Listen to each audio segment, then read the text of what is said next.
back during slavery. There was two kinds of slaves. There was the house Negro and the field Negro. The house Negro, they lived in the house with master. They dressed pretty good. They ate good because they ate his food, what he left.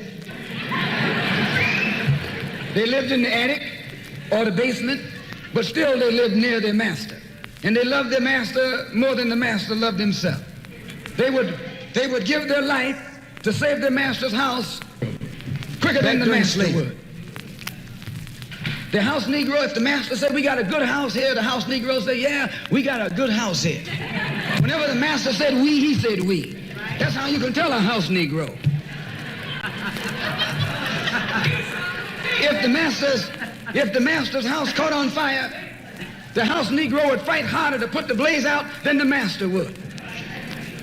If the master got sick, the house Negro would say, what's the matter, boss? We sick.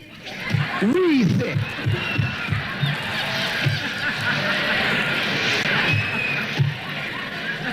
He identified himself with his master more than his master identified with himself. And if you came to the house Negro and said, let's run away, let's escape, let's separate, that house Negro would look at you and say, man, you crazy. What you mean separate? Where is there a better house than this? Where can I wear better clothes than this? Where can I eat better food than this? That was that house Negro. In those days, he was called a house nigger. And that's what we call him today because we still got some house niggers running around here.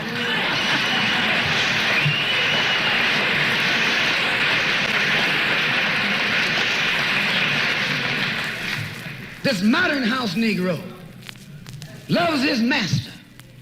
He wants to live near him. He'll pay 3 times as much as the house is worth just to live near his master. And then brag about, I'm the only Negro out here.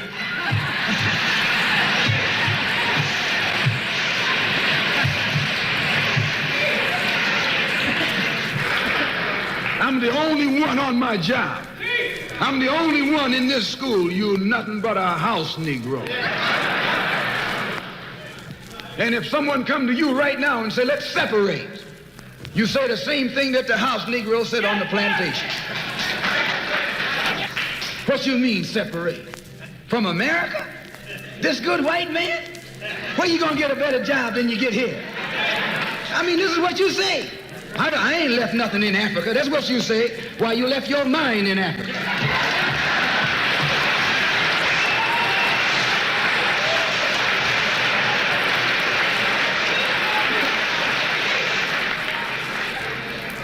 On that same plantation, there was the field Negro. The field Negro, those were the masses. There was always more Negroes in the field than there was Negroes in the house. The Negro in the field caught hell. He ate leftovers. In the house, they ate high up on the hog. The Negro in the field didn't get nothing but what was left of the insides of the hog. They call them chitlins nowadays. In those days, they call them what they were. Guts. That's what you were, a gut eater. And some of you all still gut eaters.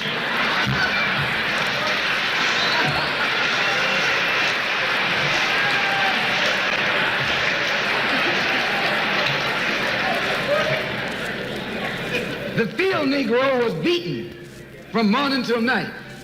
He lived in a shack, in a hut. He wore cast-off clothes. And he hated his master. I say he hated his master. He was intelligent. That house Negro loved his master. But that field Negro, remember, they were in the majority. And they hated the master. When the house caught on fire, he didn't try and put it out. That field Negro prayed for a wind, for a breeze. When the master got sick, the field Negro prayed that he died. If someone come to the field Negro and said, let's separate, let's run, he didn't say, where are we going? He said, any place is better than here.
Mr. Moderator, our distinguished guests, brothers and sisters, our friends and our enemies. Ladies and gentlemen, we are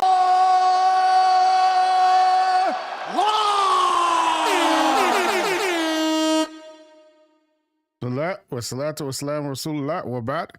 In the name of Allah, may the peace and blessings of Allah be upon his last and final messenger, family, friends, foes, haters, and hateettes. Welcome back to the Feachaz. I greet you all in peace and love with no hatred in my heart. Assalamu alaikum rahmatullahi wa barakatuh. So before we begin, please like, please subscribe, and please share. As you know, we got a hella haters up in this piece, boy.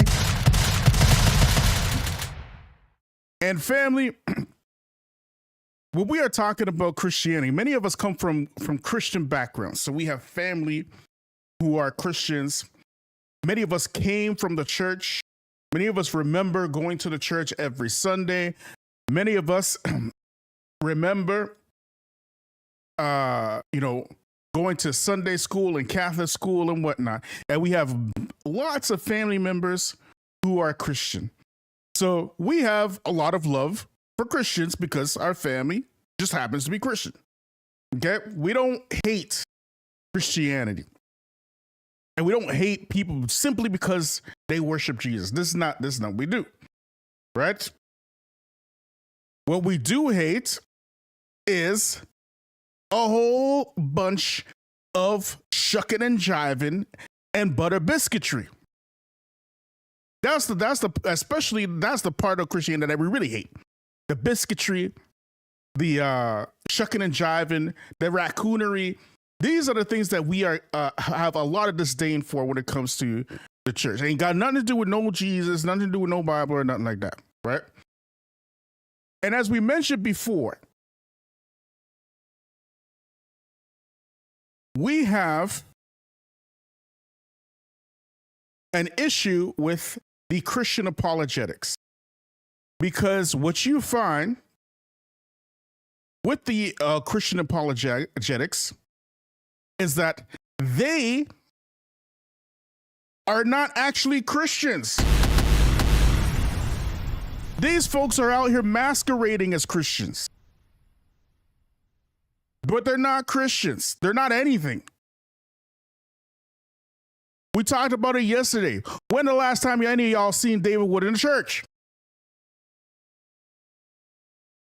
Have any of y'all ever seen David Wood in a church? These people are not what we grew up with. What these people are businessmen. They are grifters. They are not people who quote the Bible. They stopped doing that years ago, actually. Because when they used to quote the Bible, they got all banged up and buffed up. They got their parts handed to them. When they used to have, civil discourse and debates and stuff and whatnot, back in the Ahmadiyya days, and they used to have like real debates. When they used to have these debates, is the Bible God's word or whatnot? Is the Trinity or a Tawhid or whatnot? They used to get their booties handed to them. So they took a different path. And the path that they took was one of high-level grifting. When's the last time you ever seen any of these dudes actually have a civil debate where they pick a topic and they will go back and forth on a specific topic and debate it like men? You ain't seen that anymore, have you? The reason why you ain't seen that anymore, because they know they can't win like that. So what they do now, the new business model for the Christian apologetics is to start these social media platforms and find as many biscuit-loving foreigners as they possibly can who just learned English yesterday to buff up on their channels, okay? That's how they're doing it now. And they can get very, very rich off of this. Okay. All right. These folks are not serious people. They're not. And their business model cannot survive at all without the participation of other Muslims. If Muslims do not participate in their channels, their whole business model flops. But as long as they have, Habibullah and Imran Khan and all these other foreigners, whatever, right, running over to their channels, can barely string a coherent sentence of English together in one go. As long as they have a millions of people to do that, they will always have a steady flow of cash. Y'all hearing me? But I digress. From the absolute doo-doo show called Christian Apologetics, you have these black apologetics, who, in my humble opinion, are the worst. Oh, Christian apologetics. Every time you see one of these folks, you got to be like, bombastic side eye, criminal offensive side eye. Do you understand? Like every single time they open their mouth. Oh my God! Like these folks, man. Like I have never seen coonery like this in my entire life. Some outrageous religious coonery. Okay?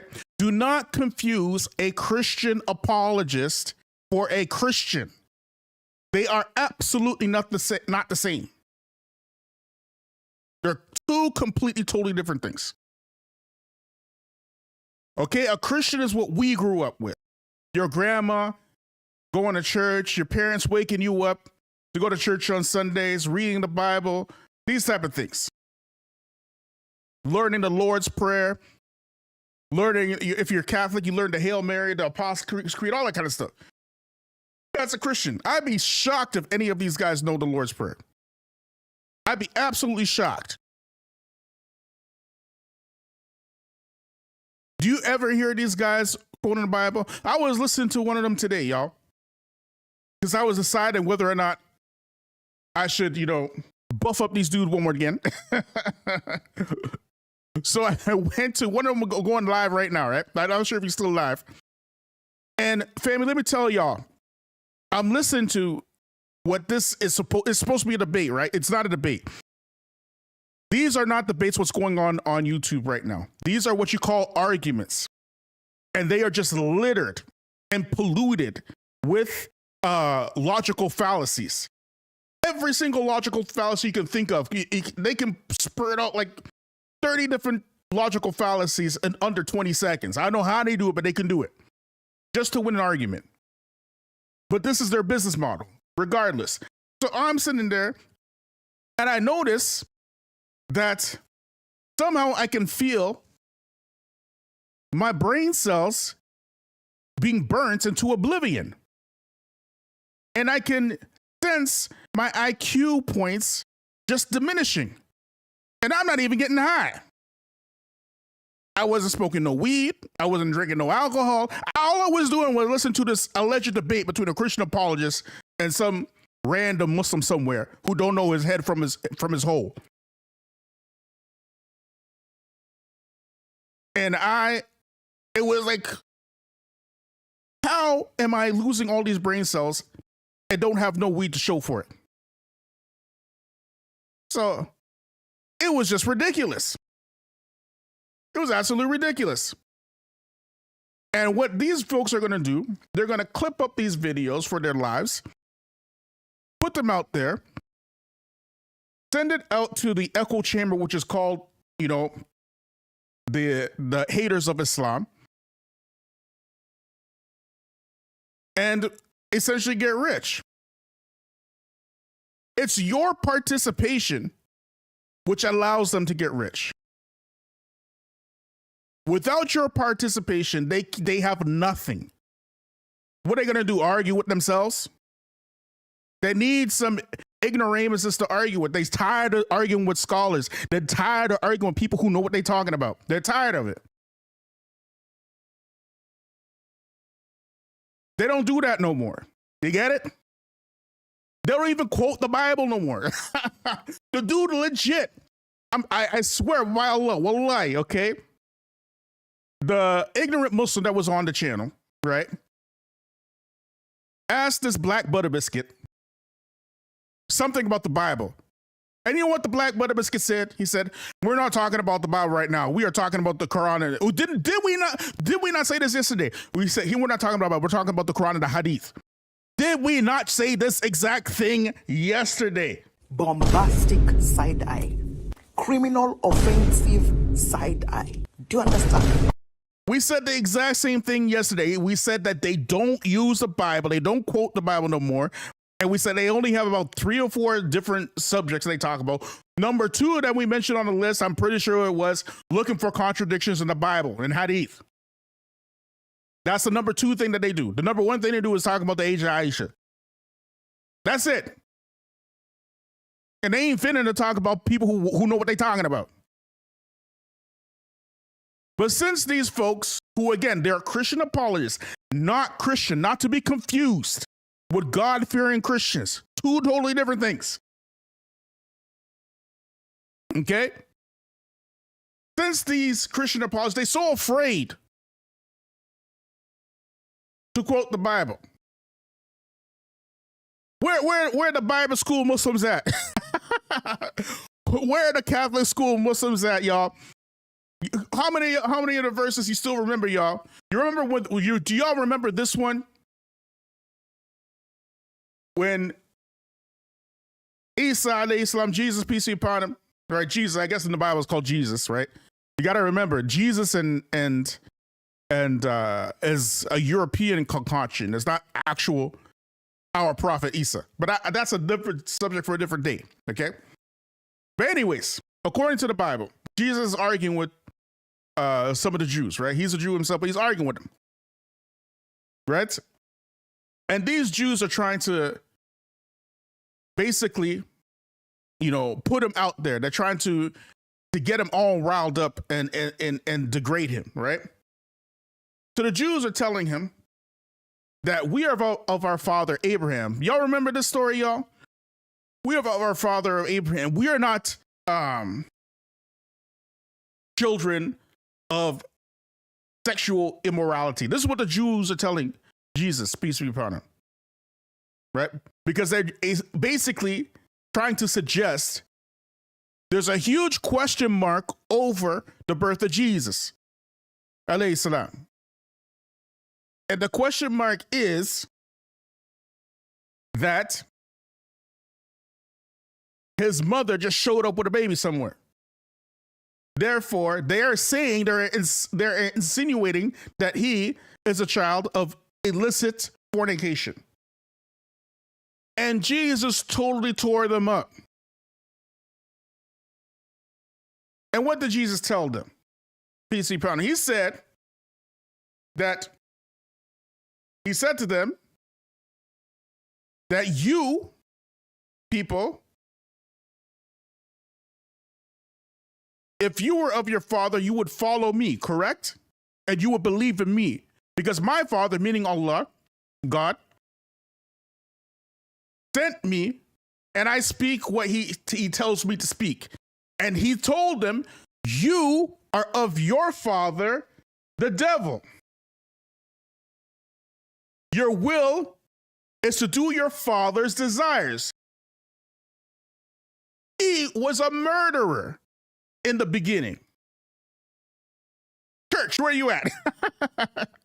He was a murderer in the beginning and does not stand in truth because there is no truth in him. And when he lies, he speaks out of his own character, for he is a liar and the father of lies. And we talked about this particular verse in the Bible, mentioning the white supremacists before. And a black apologist is really no different from any white supremacist. Y'all hearing me? A black Christian apologist and a white supremacist, they're pretty much the same thing. Damn! They're really no different. Their character is exactly the same. They are of their father, the devil. They are liars. They do not stand in truth. When they speak, they lie. And they speak out of their own character. What does that mean? When you watch these Christian apologists, when they move, how they work, they can't help but to lie. They can't help it. Everything they are is a lie. Everything. When they put on a hat, that's a lie. When they say something about the Bible, it's a lie. When they wake up in the morning, it's a lie. Everything about them is a lie. Just like the white supremacists. Every single thing about them is a lie. They have no good faith in them. And they have no faith in them. That's why they're Christian apologists. If they were Christian, they would study Christianity. But they don't do that. What they study is Quran and Hadith. And they don't study Quran and Hadith for the sake of learning Quran and Hadith. They study Quran and Hadith for the simple purpose of trying to poke holes in Quran and Hadith. And the very people who are accusing Jesus, alayhi salam, of being born of illicit fornication back then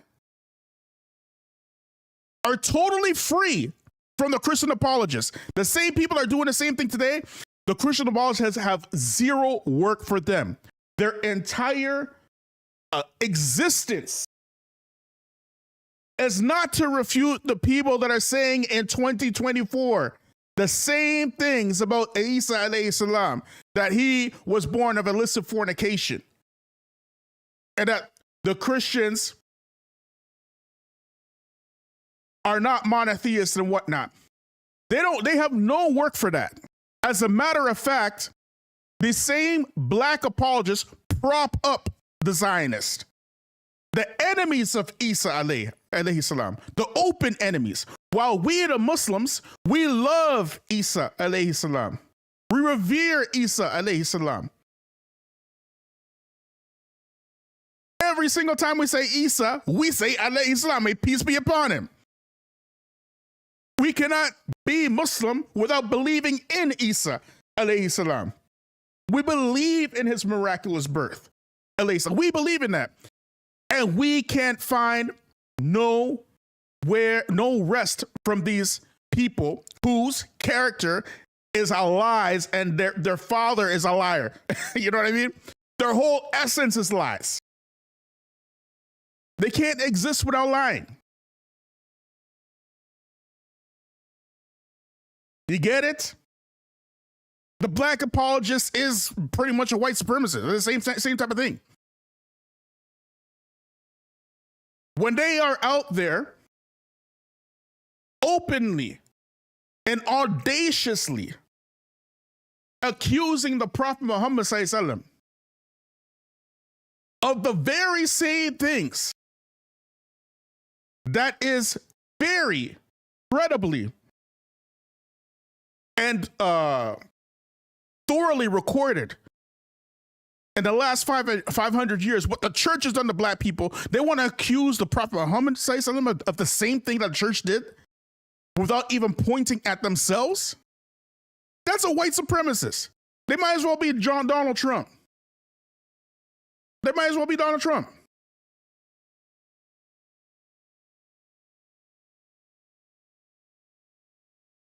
And they have abandoned the Bible to take up the work of Quran or Hadith without even seriously or putting anything serious into the study of Quran or Hadith or the Bible at all. You're talking about professional Googlers, okay? That's what they do. They're professional at Google. Also the Bible. that these Christian apologists, you see, these folks, they don't read the Bible.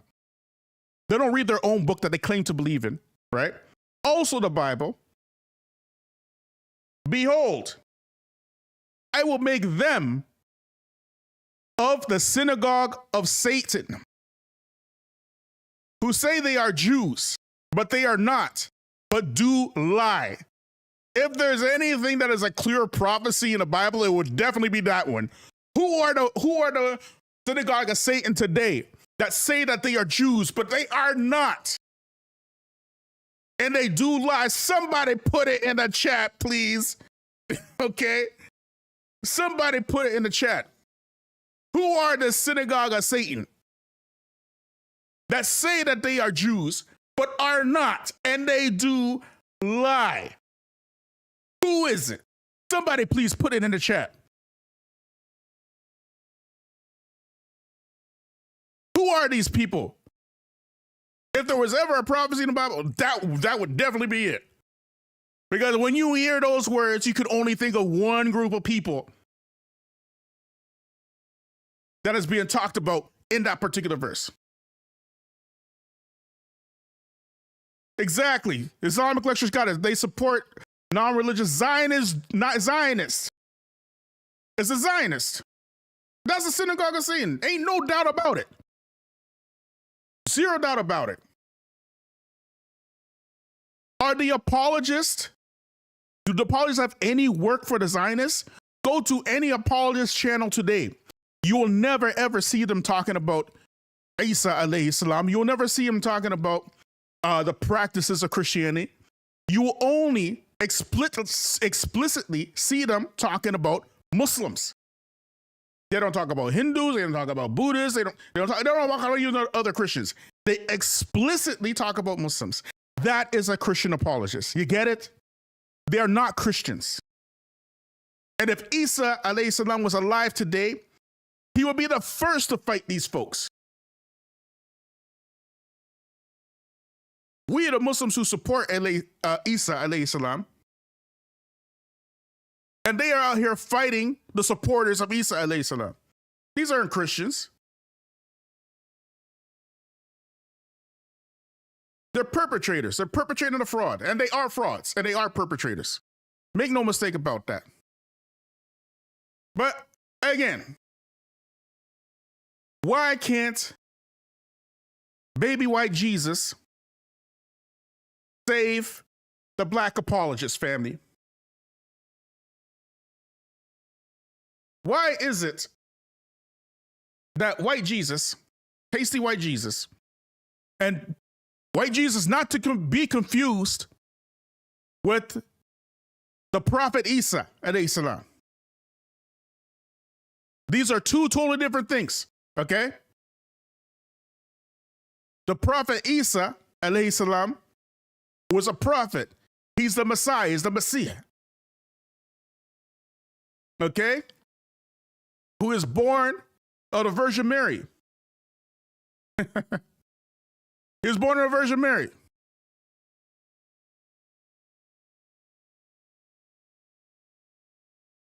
White Jesus, pasty white Jesus is a social construct, okay? Don't confuse pasty white Jesus with Isa alayhi salam. They're not the same. Some of y'all might consider white Jesus Cesare Borgia. White Jesus painted in the 14th century and stuff. Trying to make the people believe that he's some European somewhere.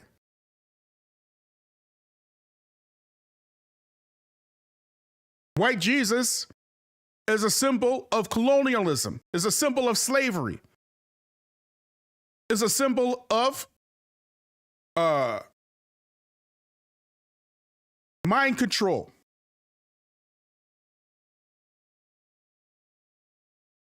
Of oppression. That white Jesus ain't got nothing to do with Isa alayhi salam. Two totally different things.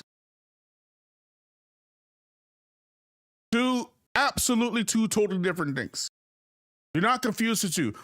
There is a a movie back in the 60s,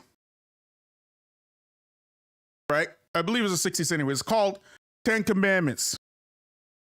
Old movie. Some of y'all might remember it. Okay.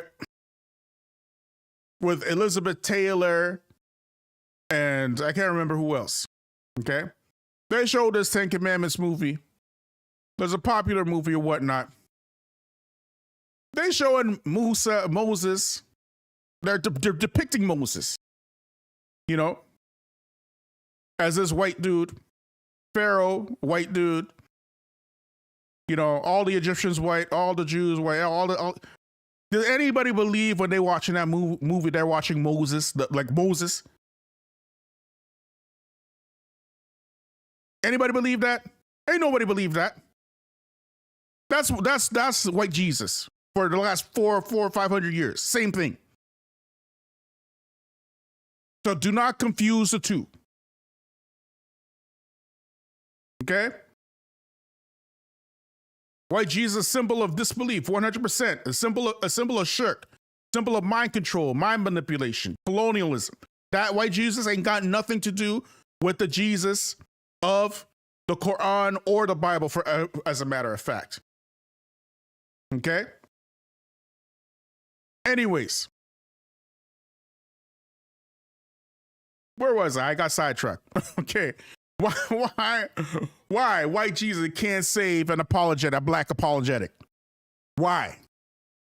When they're out here trying to accuse the Prophet Muhammad sallallahu, what the very same churches that they don't go to are absolutely guilty of.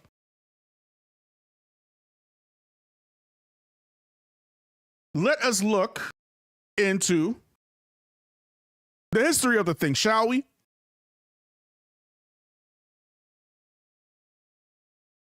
Let's look at it. Brother CL Edwards, after last night's live, he tagged me. Okay? And I want to show y'all something from the things that he tagged me in, all right? Look at here.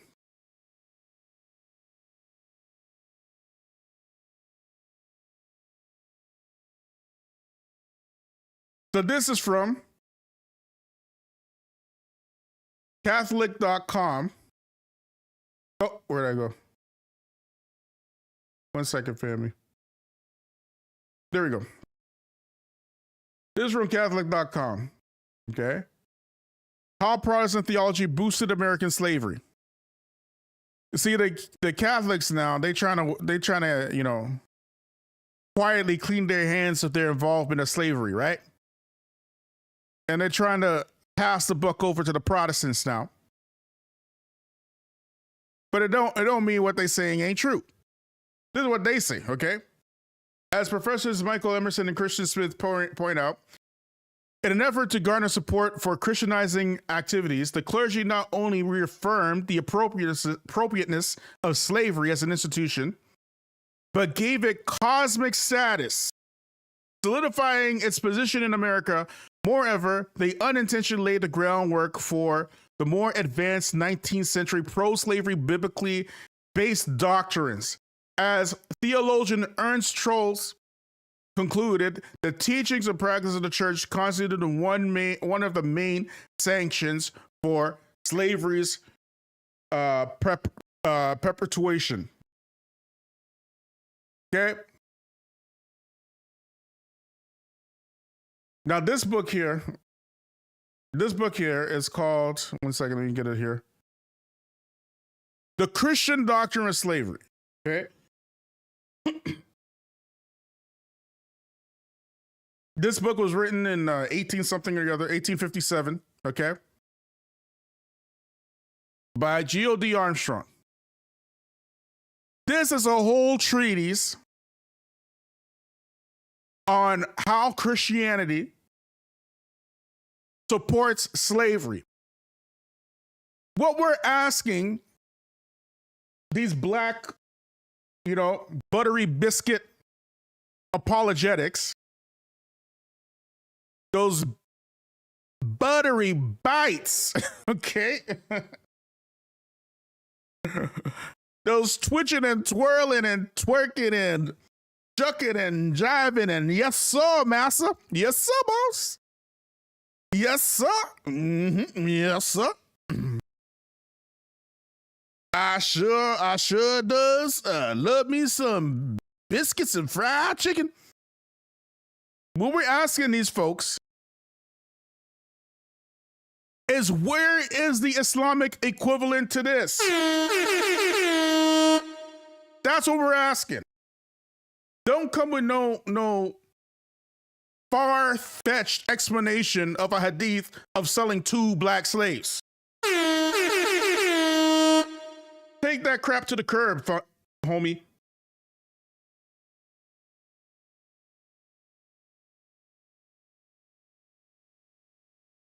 Like, y'all are straight tripping, man. Y'all are straight tripping. Did the Muslims write this book? The Muslims write the Muslim doctrine of slavery to condone the perpetual enslavement of black folk? And did I say in perpetual? Yes, I did say in perpetual. Look here. I'll only flip through this, but I got to page 10, right? And look what it said here, okay? Christ and his apostles lived and labored and founded the Christian church. Not true anyways, but anyways, I digress. You know how white folks are. Okay? In the midst of slaveholding communities. This, the New Testament itself, as well as concurrent testimony of all history, places beyond reasonable question. Slavery was expressly authorized by Moses' law. You can't make this up.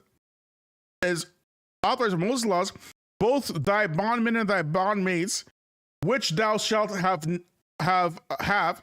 shall be of the heathen that are round about you. Of them shall you buy bondmen and bondmaids. Moreover, of the children of who? See, y'all Christian apologetics, y'all black Christian apologetics, let me tell y'all something. You are not fit for this game. You ain't ready. You ain't ready.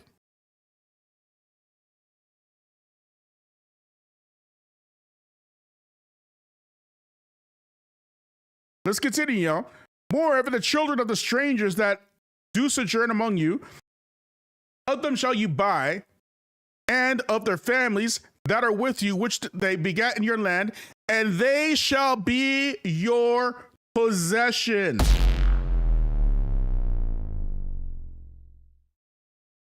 Y'all ain't ready. You are not fit for this game. Y'all ain't ready, family.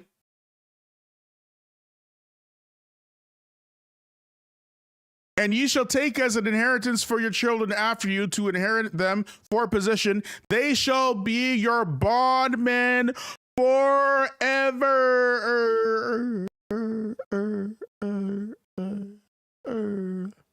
Forever. They shall be your bond. Let me get an echo. Hold on a second, y'all. I got to do this properly. They shall be your bondmen forever.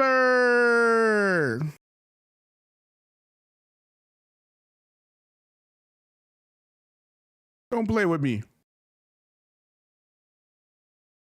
Name one ayah in the Quran that say anything remotely close to this. Find a single hadith that say anything remotely close. This, by the way, he's quoting the Bible, mind you. It's quoting directly from the Bible. Y'all play too much.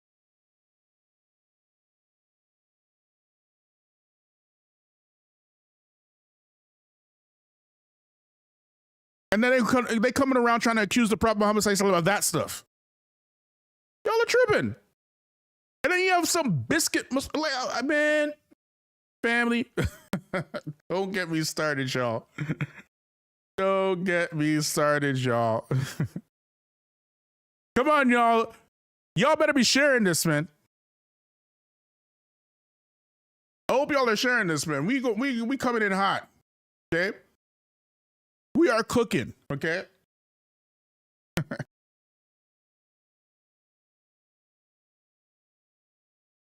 You see, one of them came in the chat, and he came in for like 2 seconds, he ran. They didn't know what they stepped into. They had no clue. Anyways, look at your family.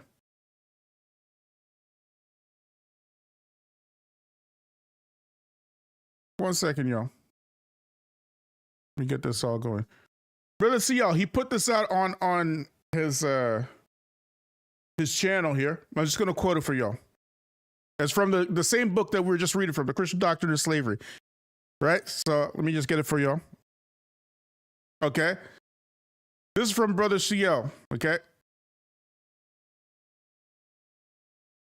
All times by which the members of the church were commonly designated Apostles' Day and adjoining upon their duties as masters by Christian motives of which would have been folly had it been addressed to heathen men.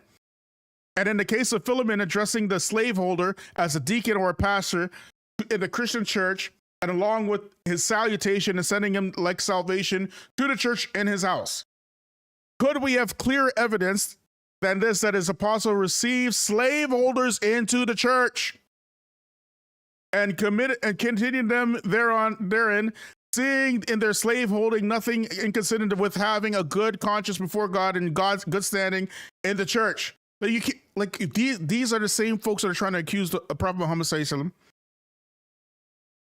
of what they're doing. They're bragging about having slaveholders in the church. They're bragging about it. And they had a good standing in the church too. In his notes in 1 Timothy, looks like number 7:2, Dr. Barnes writes, nor is it fairly inferred from his passage that he, Paul, meant to that teach that the masters might continue this slaveholding and yet be entitled to all respect and confidence due to the Christian name, or be regarded maintaining good standing in the church. Whatever may be true on these points, the passage therefore before us only proves that Paul considered that a man who was a slaveholder might be converted and be spoken as of a believer or a Christian.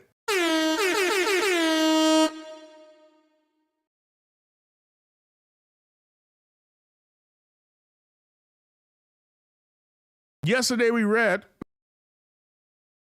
where the Prophet Muhammad, he himself said, if you have slaves, they are your brothers. That's what he called them. Does it sound like the Christians, the European white supremacist Christian, they looking at us black folk as brothers? Does it sound like that to you?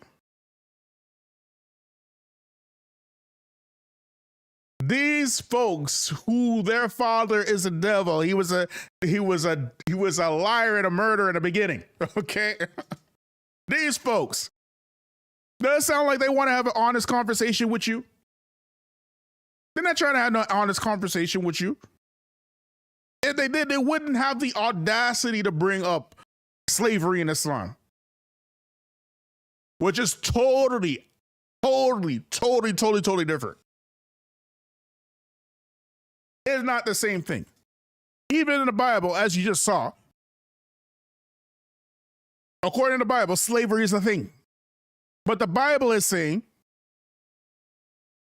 that you can hold a man and his children as slaves perpetually, which is where the Europeans got this concept from, to hold black people as slaves perpetually.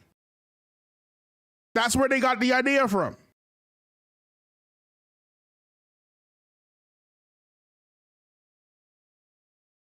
The Bible didn't mention anything about race. It was white Christians who made it about race. There was no such thing as race until the beginning of the Spanish Inquisition. They're the ones who made the concept of race in Spain.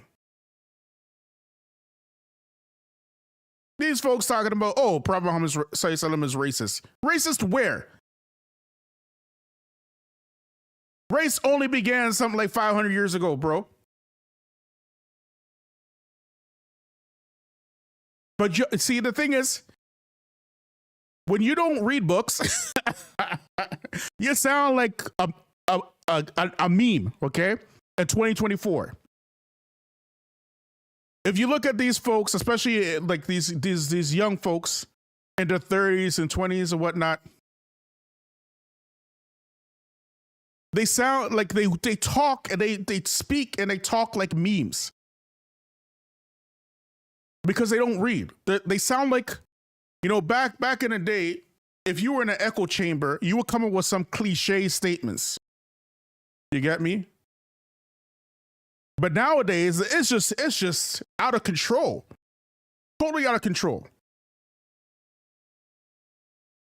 There's somebody talking about the woke left. Already he's an alt-righter. The woke left this and the woke left that. He's an alt-righter. There's somebody talking about, transphobia. That they're far left wing. Oh, you're a transphobe and blah blah blah. My pronouns. It's just out of control with the meme talk. In 2024, it's not like the cliches of old.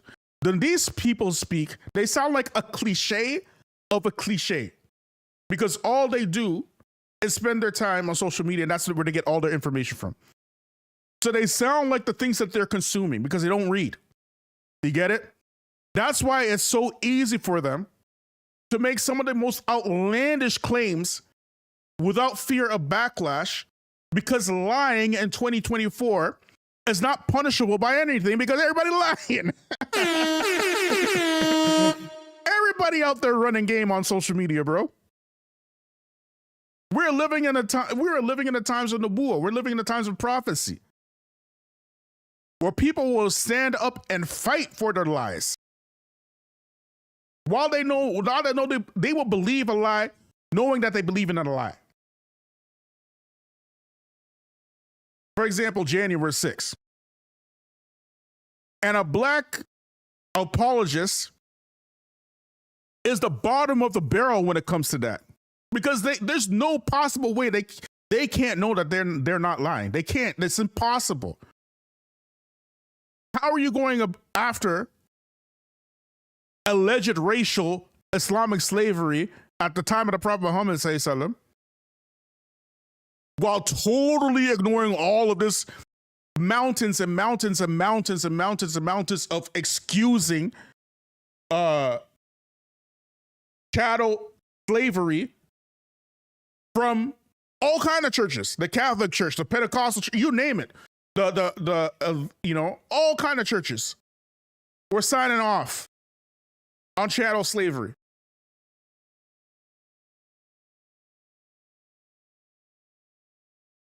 How do you just like whiz past that in good conscience?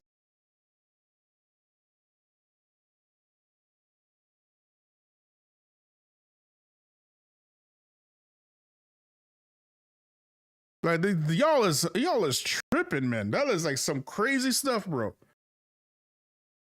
But anyways, family, that's all I got for y'all tonight. It's getting late. I want to go to sleep. Right? Like, subscribe, share, hit me up on Patreon. I'm going to see y'all tomorrow, inshallah. Don't forget, family, we got to free the land, family, free the land.